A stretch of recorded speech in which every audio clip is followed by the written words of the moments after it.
마이크 테스트 빌런입니다. 이번에 리뷰할 브랜드는 오미가, 모델은 시마스터, 노타임 투 다이입니다. 소중한 시간과 고가의 시계를 대여해주신 구독자님께 감사드립니다. 이 모델이 출시된 순간부터 첫눈에 반해버린지라 기회가 오자마자 바로 구독자님께 달려갔습니다. 제가 오메가라는 브랜드를 워낙 좋아하기도 하고 그만큼 바라는 바, 하고 싶은 말들이 많습니다. 오메가 시마스터는 쉽지 않은 라인입니다. 롤렉스의 서브마리너처럼 하나의 고정된 헤리티지를 세대의 변화에 상관없이 굳건히 지켜온 게 아니라 태초에 시마스터가 세상 밖으로 나온 뒤 많은 애호가들이 복각을 기다리는 빅 트라이앵글을 거쳐 시마스터는 마치 나무가 가지를 뻗는 것처럼 정말 다양하고 복잡한 라인업을 구축해왔어요. 이것도 시마스터, 저것도 시마스터, 요것도 시마스터, 시마스터라는 라인업 안에는 아쿠아테라, 다이버 300M, 300M과는 또 다른 그냥 300, 플래닛 오션, 레일마스터, 플로플로프 더 있습니다. 이처럼 시마스터는 매우 난잡하고 불규칙한 라인업입니다. 그 누구도 오메가 시마스터의 라인업을 깔끔하게 정리하는 데 성공한 사람이 없어요. 노타임 투다이는 이 중에서 다이버 300M에 속해 있습니다. 이 모델은 오메가와 007 제임스 본드, 시계와 영화라는 각각 서로 다른 분야의 협업 모델입니다. 아주 개인적인 생각인데요. 최근에는 호딩키를 필두로 아주 좋은 협업의 결과물들이 나오고 있습니다만 시계 브랜드가 다른 분야의 브랜드와 협업을 진행하는 것은 생각만큼 그렇게 긍정적인 효과를 낳지 못하는 것 같아요. 패션 혹은 주얼리, 자동차, 영화나 만화, 오메가 스피드마스터와 스누피, 파텍 필립, 노틸러스와 티파니 같은 비현실적인 케이스도 존재합니다만 단적인 예로 태그 호이어와 원피스와의 콜라보레이션 같이 대부분 휘발적이고 지속적으로 긍정적인 가치를 만들어내는 경우가 드물더라고요. 하지만 오메가와 007과의 관계는 조금 달라요. 1993년 시마스터 300M이 탄생했고 1995년 현재까지 007과의 협업은 이어지고 있습니다. 시마스터 300M이 007이고 007이 곧 시마스터 300M입니다.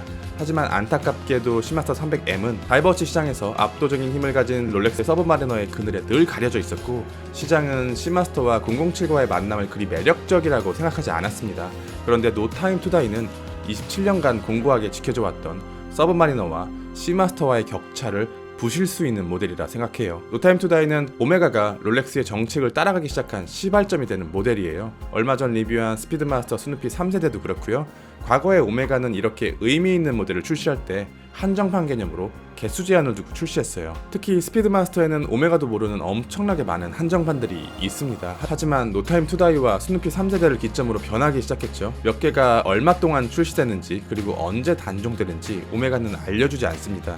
그러나 이렇게 오메가가 정책을 바꾸기 위해서는 관리의 대상이 되는 모델이 그럴만한 가치가 있어야 하는 게 가정되어야 합니다. 제가 구형 스피드마스터를 처음 구매했을 때 아주 큰 충격을 먹었어요. 아직 그때의 리뷰가 남아있는데 오메가란 브랜드의 만듦새가 정말 허접하구나. 구형 시마스터, 구형 스피드마스터 잘 쳐줘야 메스티지 중급 브랜드 정도라 생각해요. 그러나 신형 시마스터, 신형 스피드마스터를 기준으로 이제는 완전한 럭셔리 브랜드다 라고 생각되지만 그래도 아직도 조금 더 올라갈 만한 여력이 남았다, 아쉬운 점들이 아직은 있다. 그런데 노타임 투다이를 보면요, 오메가는 못하는 게 아니라 안 하는 거다 라는 게 증명됐고요. 디테일은 조금의 흠도 잡을 곳이 없습니다. 제가 조금 변태적으로 디테일을 중시하는 편인데도요, 서브마리너와 비교해도 밀리지 않아요. 디테일과 차이가 얼마나 나죠? 잠시만요. 노타임 투다이가 1190만원, 서브마리너 데이트가 1290만원으로 비슷하네요. 이것의 퀄리티가 이렇게 좋은 게 이상한 게 아니네요. 제가 이것의 리테일가를 모른 채로 리뷰를 준비하다 보니 잠시 착각을 했습니다. 디테일이 이렇게 좋은 게 당연한 거였네요.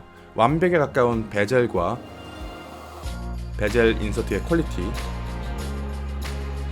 그리고 삼각점 핸즈의 솜털 같은 야광과 인덱스의 꽉 찬 야광이 만나 보여주는 어둠 속의 노타임 투다이, 날이 살아있는 트위스티드 케이스, 완벽한 질감의 다이얼,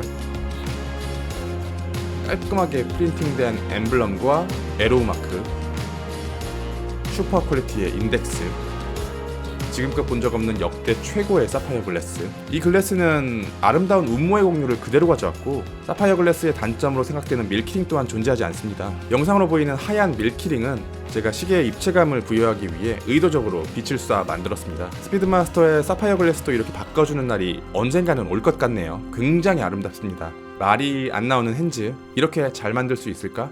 아주 강한 깊이감을 가진 핸즈가 다이얼 안쪽으로 들어오는 빛의 방향과 어긋나면 이렇게 어둠 속에 숨어 있다가 빛의 브러싱의 각도와 잘 들어맞는 순간 화려하게 자신만의 존재감을 드러내기 시작합니다. 자신만의 영역이 존재하는 그런 핸즈예요. 아름다워요.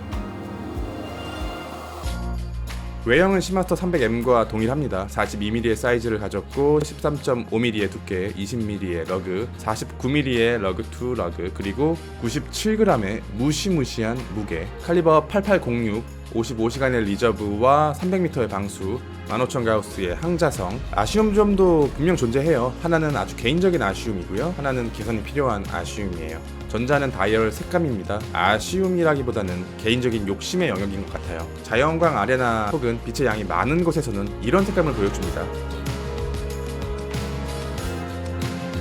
하지만 빛의 양이 적을 때 이런 색감을 보여줘요. 빛이 부족할 때 다이얼의 색감이 굉장히 딥해지거든요. 다이얼 안에 구성 요소들이 대부분 빛을 흡수하는 톤을 가졌기 때문에 다이얼 안쪽으로 다량의 빛이 들어가지 못하면 다이얼이 굉장히 쪼그라듭니다. 오밀조밀해지는 그런 느낌이 아니라 어둠 속으로 빨려 들어가는 느낌이에요. 이렇게요. 항상 이렇게 자연광 아래에서 밝은 느낌의 다이얼이었으면 좋겠어요. 빛이 달라지는데 다이얼이 일정하길 바라는 현실적으로 불가능에 가까운 욕심이네요. 진짜 아쉬운 점은 브레이슬릿입니다. 다들 이렇게 말씀하세요. 노타임 투다이 메쉬 브레이슬릿 퀄리티 되게 잘 나왔다. 맞아요, 동의합니다. 퀄리티 엄청 좋아요. 마치 살아있는 뱀을 만지는 촉감입니다. 버클 역시 단순하지만 퀄리티는 훌륭해요. 어떤 메쉬 브레이슬릿보다 훌륭한 퀄리티를 가지고 있습니다.